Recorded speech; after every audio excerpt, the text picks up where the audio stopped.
Hello. Today we have Gleb Nosovsky with us, and we will talk about the languages that were prevalent in the multilingual Russo-Ottoman Empire. This topic is vividly represented in the Multimedia Museum, New Chronology in Yaroslavl.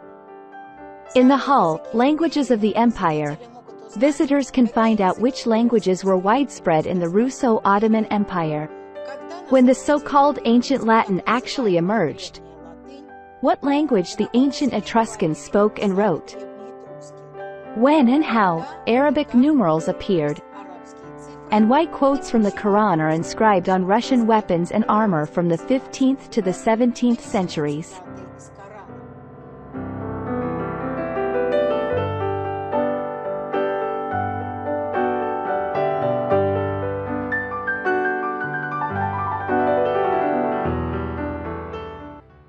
Gleb Vladimirovich, hello. Hello. Gleb Vladimirovich, before we continue our conversation about the languages of the empire that we started in our previous podcast, I want to ask you this question. How did languages originate from the perspective of modern philologists? Philologists believe that all languages were created by some communities of people, so to speak, in a village.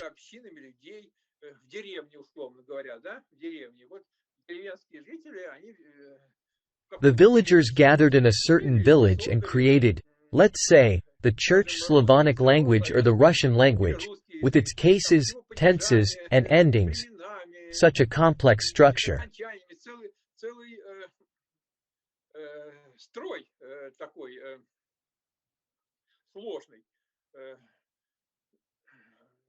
Recently, a book titled, Complete Textbook of Church Slavonic Language was published. Now I'll show it to you so that you can get an idea of what Church Slavonic language is like.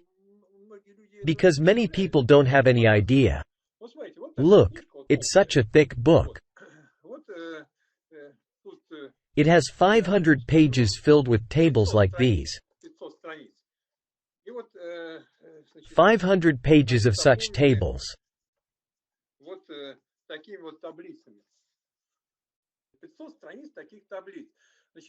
This language has numerous cases, more than we have. There was even a vocative case. Numerous tenses, many more than in the Russian language. These are the most complex rules that allow you to capture the meaning of what is said.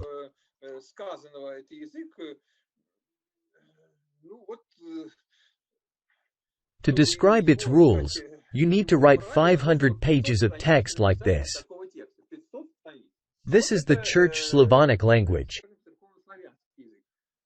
Do you think they could have come up with it in a village, especially in ancient times? Just create such a language? Of course not. That's why languages are divided into natural languages and artificial languages.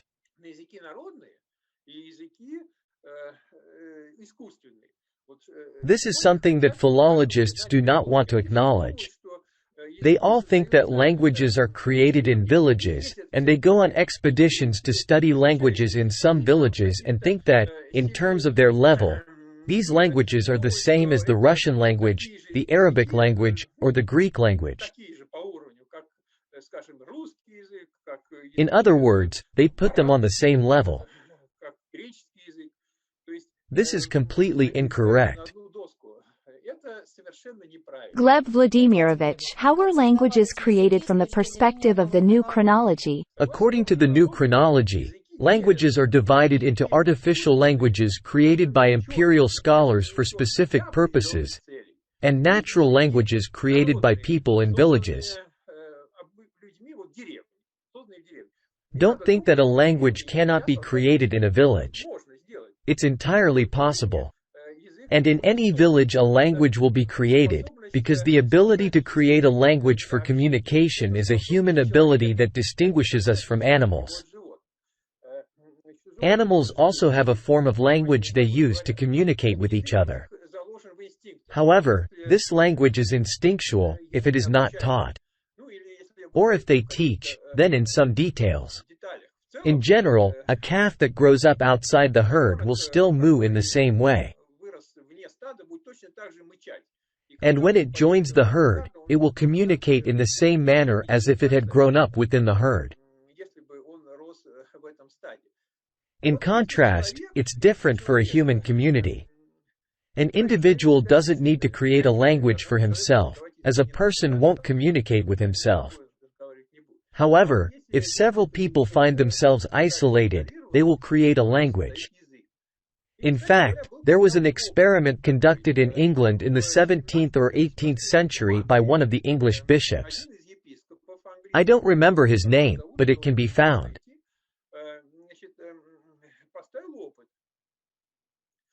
At the time, they were exploring the question of what the Jewish language was. According to the Bible, there was a Jewish language. Everyone spoke one language, Hebrew, and then they built the Tower of Babel. God punished them for this, destroyed the tower, and mixed the languages. This is the so-called confusion of languages. They all scattered with different languages. That's how the Bible describes the origins of various languages. I believe that in terms of scientific credibility, philologists hold similar views. In the 17th–18th century, this biblical version was seriously considered, and people wanted to understand what the inherent Jewish language was within a person. They imagined it in such a way that just as an animal has an instinct, so a person has a certain language instinctively embedded within humans from birth, and this was the very Jewish language that existed before the confusion of Babylon. However, due to parents teaching their children different languages that emerged after the Tower of Babel, this inherent language was suppressed, and people no longer spoke it. This was the belief during the 17th–18th century. And that is why this experiment was carried out. Several infants were taken, isolated, and not spoken to see what would happen.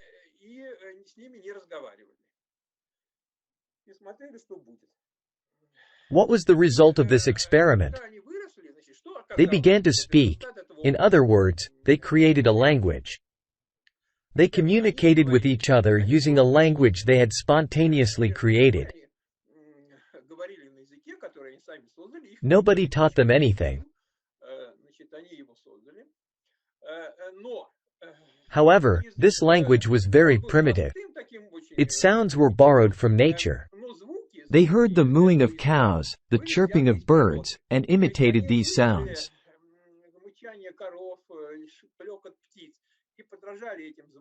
From these sounds they heard in their environment, they constructed their own words. So, how is a human structured?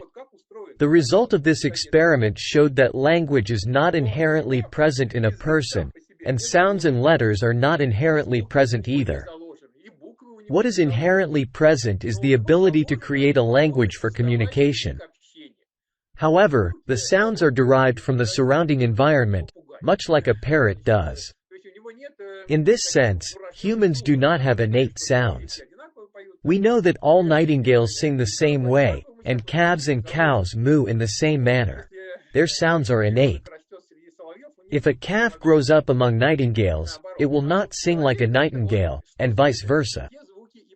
But a human repeats the sounds that they hear. In this sense, humans are like parrots. But they construct their language from these sounds. Therefore, in early languages, the initial sounds are predominantly consonants, because the entire natural world communicates with consonant sounds. This includes mooing, grunting, coughing, and so on. These initial sounds emerged in the early languages of villages.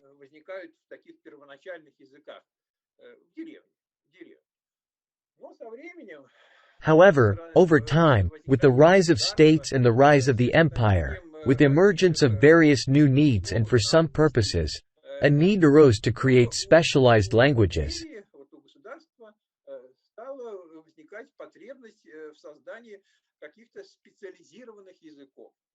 This was because a large number of tribes were coming together. Each of these tribes spoke its own language. To build a state, a common state language was needed. When science emerged, a scientific language was needed. Today, we have a scientific language, which is English. In the 19th century, for example, the scientific language was German or Latin. In other words, scientists agree on a particular language to communicate with each other. This has always been the case.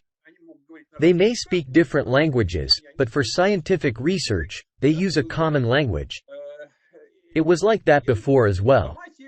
The same applies to the need for a language for diplomacy, a language for sacred writings, and so on. Each language had its own specific requirements. For instance, consider the language of sacred writings.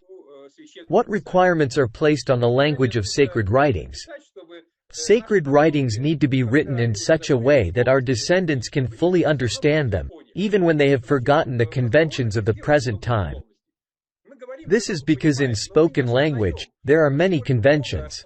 We speak and understand each other, but we don't fully realize how much our understanding depends on the conventions we have agreed upon or that have become established. We use certain speech patterns in a particular sense. We do not perceive language literally but through certain expressions. When these conventions disappear, if one of our descendants reads one of these expressions, they will not understand it. We all understand it, but they won't. This has been noticed for a long time. Therefore, the most important factor in the languages of sacred writings was to ensure that as few conventions as possible affected the meaning of the language. The language had to be as stable as possible and oriented towards the future, so that our descendants could understand sacred writings just as we understand them today. To achieve this, significant efforts were made, and appropriate languages were created.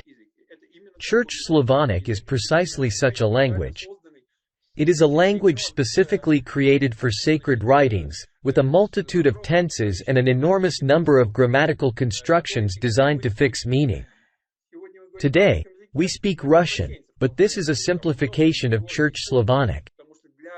We do not use many of its complexities because such a complex language is not necessary for everyday communication. In Russian, we have conventions, but in Church Slavonic, they are minimized or practically absent. Church Slavonic text can be read much like a computer program. The word order in a sentence is flexible, words are linked only by their endings, and meaning can be disentangled.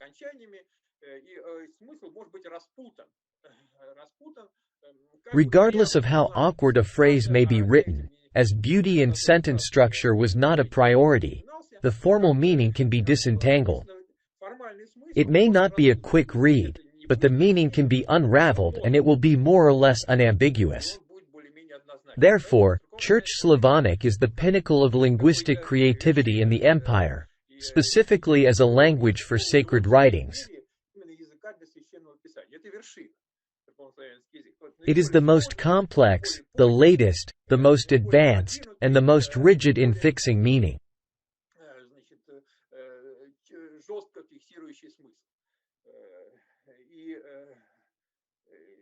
And of course, it was not created in a village. It was created for sacred writings. But before it, other simpler languages were created that did not fully meet the requirements. But nevertheless, work was still done in this direction to create sacred languages. In sacred languages such as Church Slavonic, there is absolutely no politeness.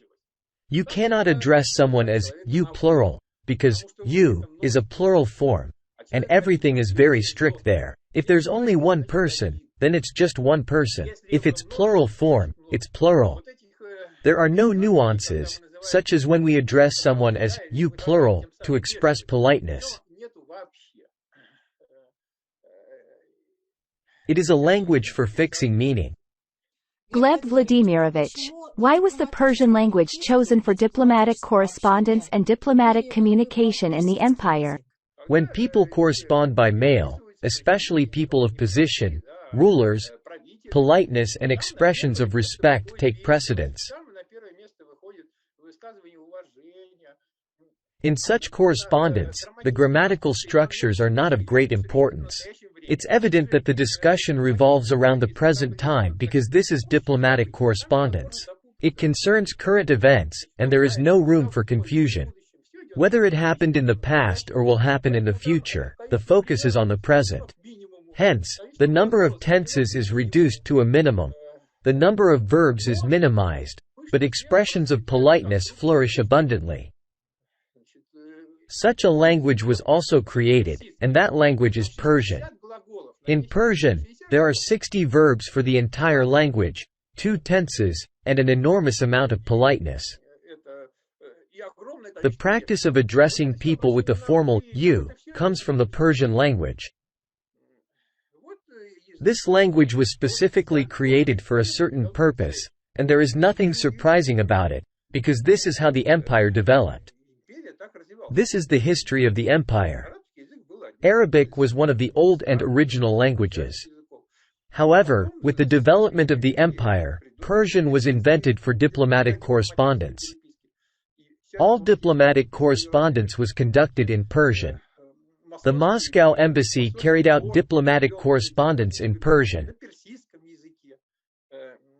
There is a book called The Correspondence of Moscow Rulers with Georgian Tsars, or Georgian Tsars with Moscow Rulers. I don't remember the exact title. This is the correspondence of the Georgian Tsars and Georgian princes as well. They corresponded with the Moscow court. These letters date back to the 17th and 18th centuries and make for very interesting reading. The Georgians wrote to Moscow in Greek. There was no Georgian language whatsoever. The Georgian language as we know it today emerged in the letters of a prince of Imereti in the 18th century. Prior to that, Georgian princes wrote in Greek, and their names were of Tatar origin.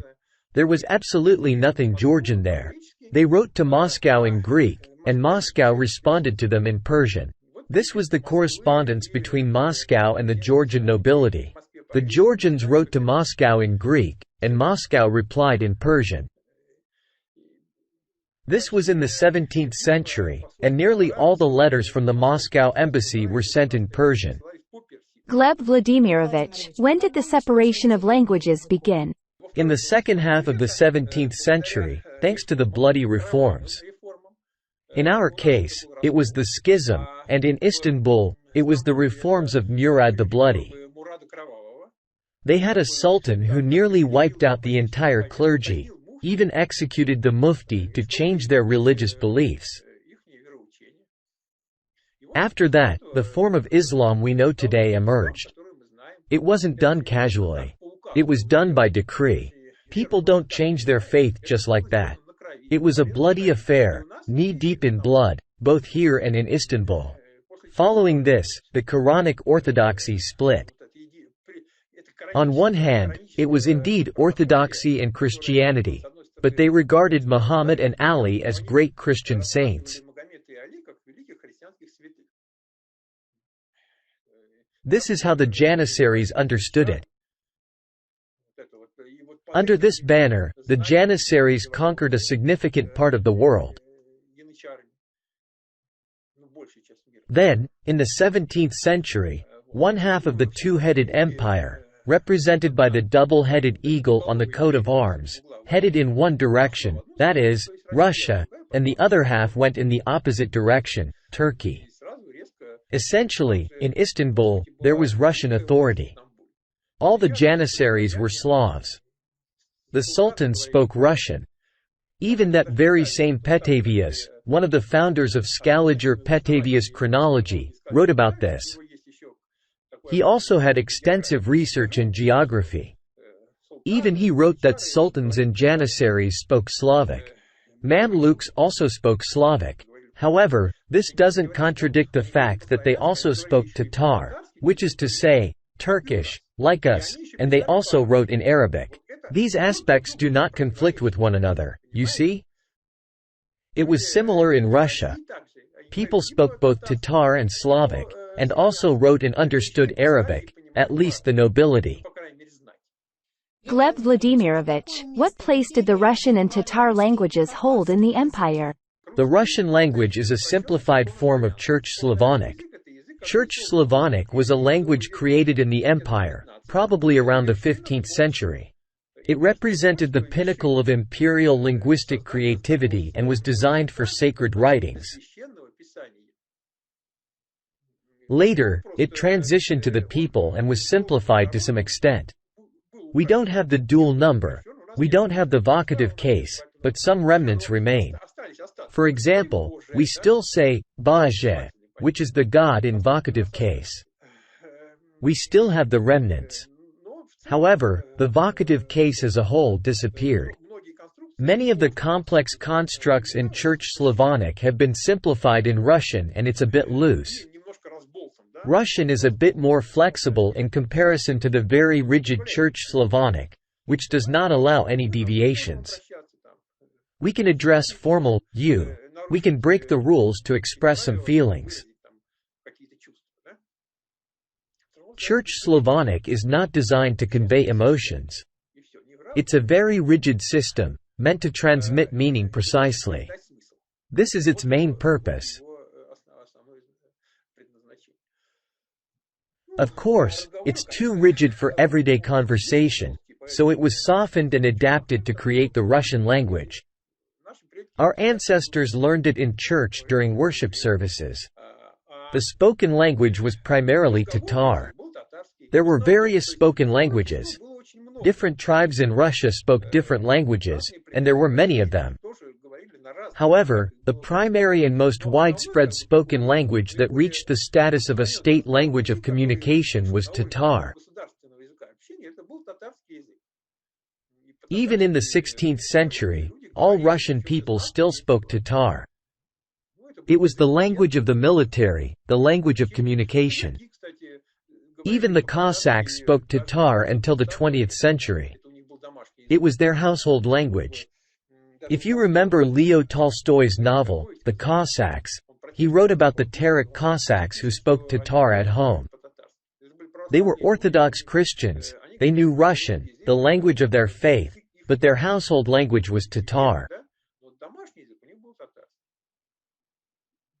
Actually, the Tatars are those whose language of worship was Arabic, which is why they didn't learn Russian.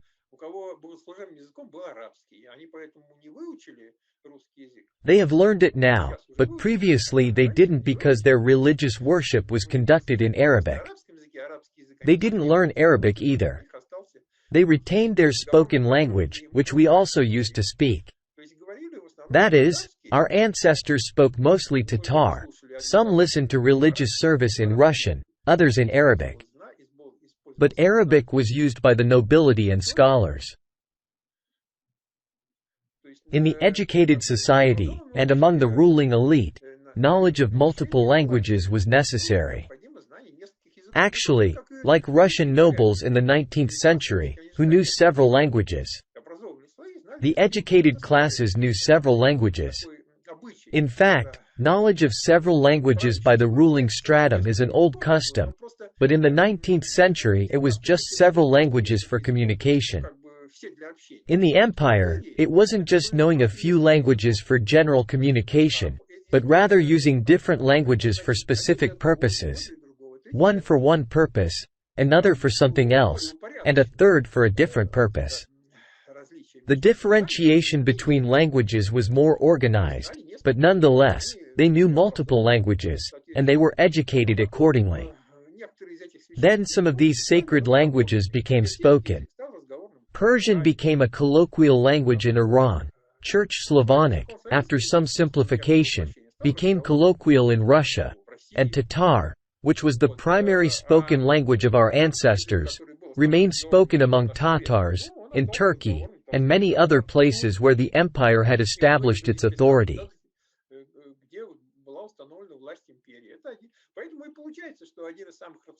What are our most common languages? Tatar and Russian. Gleb Vladimirovich, what was the language of intertribal communication in the empire? The language of intertribal communication in Russia was Tatar. However, the language connected with religious teachings was Church Slavonic. So, people who remained Orthodox eventually switched to the Russian language. Moreover, in Romanov's Russia, the Tatar language was essentially suppressed. The Romanovs created a theory that Russia was conquered by evil Tatars, and they were the ones who caused this division with the Muslim part.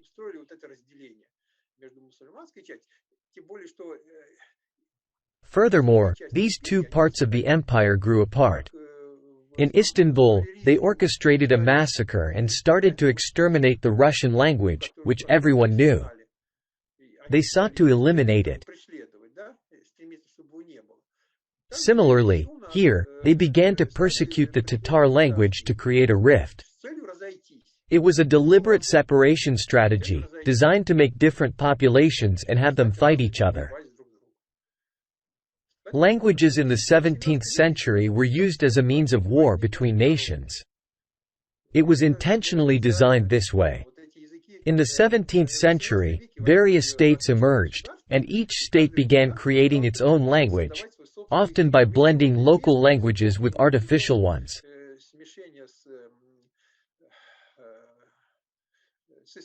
In the 16th century, Latin was also created, along with the Scala-Igerian version of history, as a supposedly ancient language. Latin was mainly constructed from Church Slavonic to write ancient sources according to the fake version of history they had concocted. Latin is an artificial language as well, but it was created for the purpose of propagating a false and incorrect version of history. Latin is a relatively late creation, originating in the late 15th–16th century.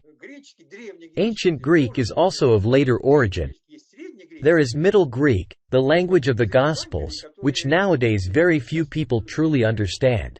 They understand the words that are present in the Gospels, but they do not understand those that are not there.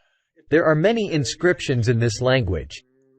This is the language of Byzantium, which was created simultaneously with Church Slavonic. In terms of complexity, it's similar to Church Slavonic. Two languages were created, Church Slavonic in Russia and Greek in Constantinople. They both came from the same school and allowed for word-to-word translation between them. You could translate word for word from Middle Greek to Church Slavonic and vice versa. But Church Slavonic remained as the Russian language, while Middle Greek was forgotten. It has been largely forgotten, and today we only remember what's in the Gospels, but in general it is not well understood. Gleb Vladimirovich, what happened to the languages of the empire in the 17th century? From the perspective of the new chronology, this whole issue of languages looks quite different from how it's portrayed in conventional history, where it's turned into a jumble. On the one hand, they made a mess of it, and on the other hand, languages were used to divide people. Starting from the 17th century, languages have been and continue to be used to divide nations. Today, we know very well these examples, when languages are created, and hostility between nations is fueled through language. You speak this way, we speak that way. That's it, we're different nations. Before, we were the same and spoke the same way, but now we speak differently, so we're different. This was done on purpose. It happened specifically in the 17th century when a new world order emerged, and the empire fell apart. In each place, local independent rulers arose, who had previously been imperial officials. Now they became independent and fully legitimate rulers of their territories and could do as they pleased. Previously, they had to obey, and if they did something wrong, they could be beheaded or hanged. As you know, the emperor traveled to his dominions. In Western Europe, many such stories circulated, reflecting the reality of the 16th century. The emperor would visit his dominions, drop in on one of his barons who was oppressing the people. The emperor would receive complaints, and he would hang the baron on the walls of his castle and appoint someone else. The empire was vast, and every local ruler understood that it was unlikely the emperor would visit him. The probability was small, and in principle, he could do as he pleased. But the probability was not zero. The emperor could come, and complaints could be made against him. If anything went wrong, he would be hanged, and someone else would be appointed in his place.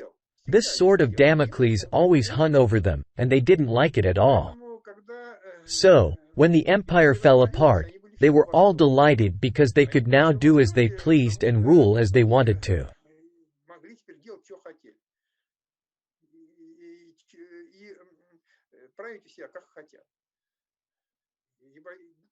For the people, of course, this was a tragedy because the larger the state, the fewer people in power, and the easier they are to maintain. This is quite understandable. When there's an emperor at the top, one ruler, and he governs a huge state, they don't need much. As for Turkey, it's interesting how people often discuss what an ideally organized state should look like for the well-being of the people. They construct various utopias, like communism and other ideas. In reality, history has seen a state where the people lived well. This state, however, couldn't withstand the competition. It was the Ottoman Empire, where the ultimate power belonged to the Sultan and the Janissaries.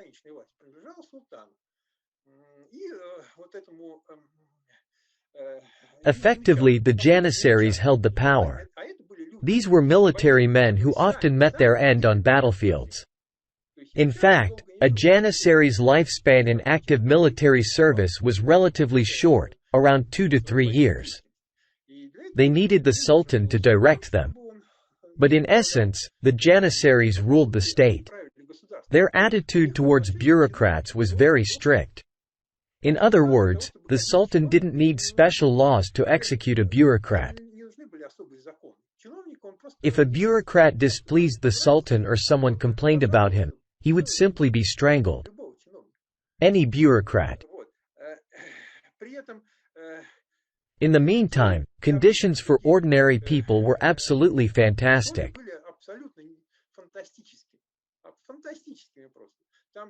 The tithe was the maximum tax, which very often was reduced or even forgiven. This was the maximum they collected from merchants and the population. That was enough for the Sultan, you see? And very often people were even exempt from taxes. The laws were absolutely strict. In fact, you could take the Sultan to court. The courts and laws were completely impartial. The taxes were ridiculously low. Archaeologists mostly dig up all kinds of rubbish and sewage pits to understand how people lived.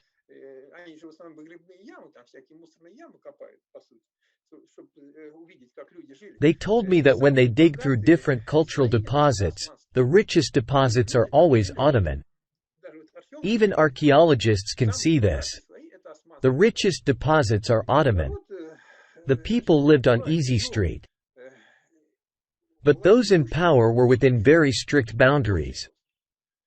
This led to an imbalance going in the other direction. Bureaucrats were dissatisfied, and even the sultans and the sultan's court were dissatisfied.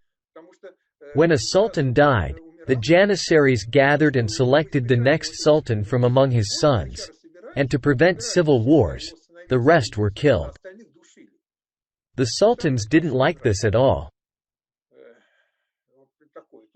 Not to mention the officials, the sultan's family continually sacrificed themselves for the well-being of the people. But if we look at this mathematically, to make as many people as possible happy and levy as few taxes as possible, there were few officials and many people. So, from all mathematical indicators, it was an ideal state. No one had reached this ideal before, and probably no one ever will. Here's your utopia, it already existed. In reality, the organization of society is not that simple. Cruelty always exists, but it can either be concentrated in the upper echelons or directed at the people. Conversely, the government could steal and live as they pleased. There are extremes. One extreme is how it was in the Ottoman Empire when the people were sitting pretty. There was no draft, people didn't go to war. Only the Janissaries fought. People simply lived, followed the laws, and paid some nominal taxes.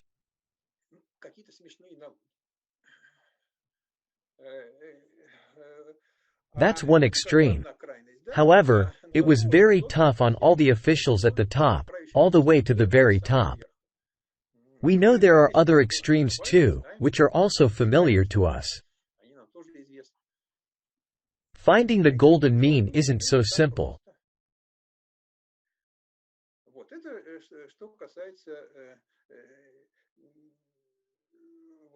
I'm bringing this up for a reason.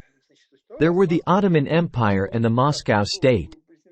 They were twin brothers, allies, and were governed by Slavs. In both places, Slavs held the power, in Moscow and Istanbul. Then, when all of this fell apart, the local officials began to divide everything. They started creating independent states. This drastically increased the number of rulers, bureaucrats, and parasites. People's living conditions became much worse, but it improved significantly for the bureaucrats and the ruling classes.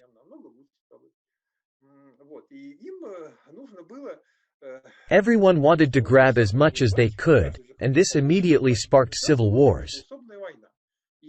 It wasn't like in the past when only mercenaries fought within the empire.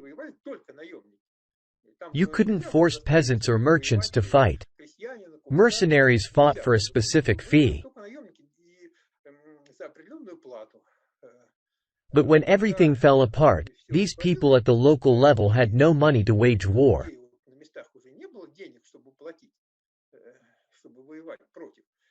So, once again, let's understand how the empire was structured. It wasn't like it is today, where borders are sacrosanct, and you must not cross them. There, it was, go ahead and cross if you wish. If you want to conquer your neighbor, go for it, no problem. Start a war and conquer. Just don't force peasants and merchants to fight. Do you have the money? Are you keeping your state in good shape? Is it profitable for you? It is. There are enough people who will fight for you for money. Hire them, go to war, expel your neighbor. No problem, the supreme authority approved of it all. They saw that stagnation meant death. In any system, stagnation means death. Movement is life. And it was organized in such a way that the strong absorbed the weak. If someone managed his province well, it was profitable, and he had the right to power. He could hire an army and go against his neighbor, expelling him.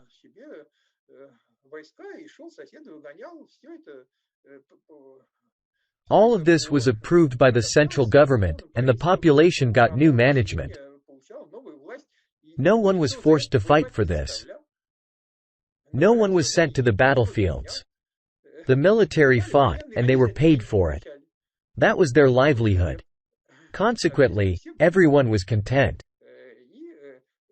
The strong absorbed the weak, and the successful absorbed those who governed poorly. That's how it was structured during the empire. It was all managed from the top. And when all of this fell apart, and each of these rulers found himself in his own backyard, they still wanted to expel their neighbors.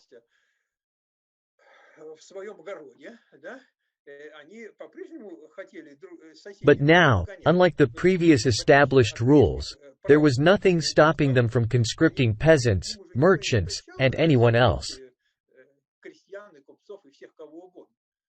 There were no more limitations. They also had little money.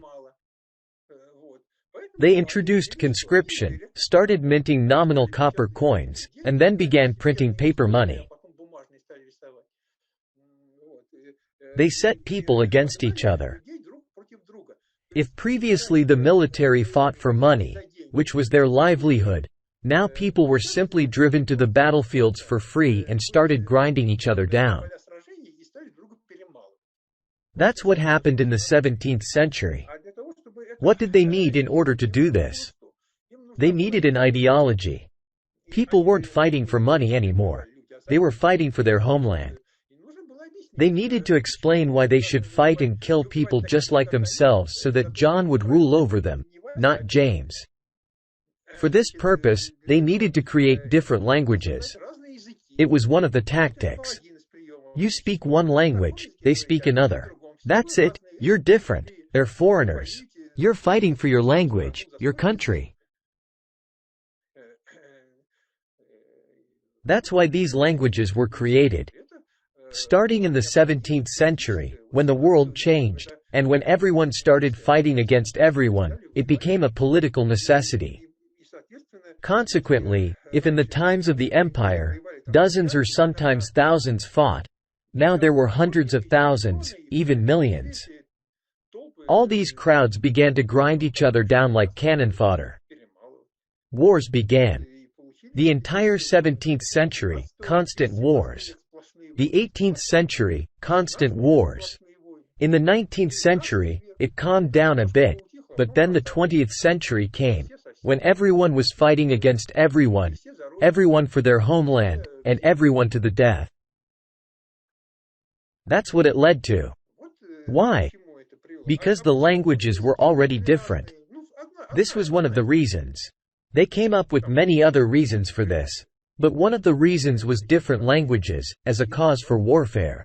I'm not saying whether it's good or bad. I'm not making judgments here.